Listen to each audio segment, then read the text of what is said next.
नमस्कार दोस्तों, आप सभी का बेबी विराज चैनल में स्वागत है। अगर अभी तक आप मेरे चैनल को सब्सक्राइब नहीं किया है तो अभी करें और बेल आइकॉन को प्रेस करें। आज की कहानी एक निर्दय शिकारी की है। एक जगह एक लोभी और निर्दय शिकारी रहता था। पक्षियों को मारकर खाना ही उसका काम था। इस भयंकर काम के कारण उसके प्रियजनों ने भी उसका त्याग कर दिया था। तब से वह अकेला ही हाथ में जाल और लाठी लेकर जंगल में पक्षियों के शिकार के लिए घूमा करता था। एक दिन उसके जाल में एक कबूतरी फंस गई।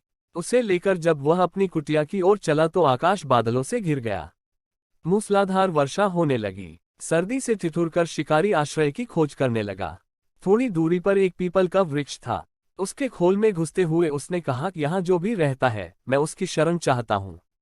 इस समय जो मेरी सहायता करेगा उसका जन्म भर ऋणी रहूंगा। उस खोल में वही कबूतर रहता था जिसकी पत्नी को शिकारी ने जाल में फंसाया था।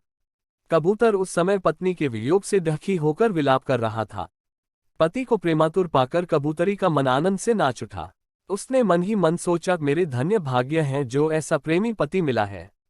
पति का प्रेम ही पत्नी का जीवन है। पति की प्रसन्नता से ही स्त्री जीवन सफल होता है।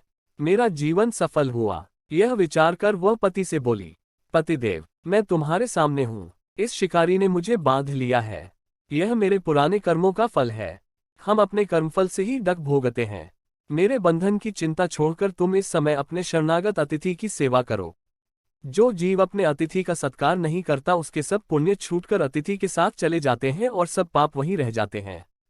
पत्नी की बात सुनकर कबूतर ने शिकारी से कहा, चिंता न करो शिकारी, इस घर को भी अपना ही मानो। कहो, मैं तुम्हारी कौन सी सेवा कर सकता हूँ।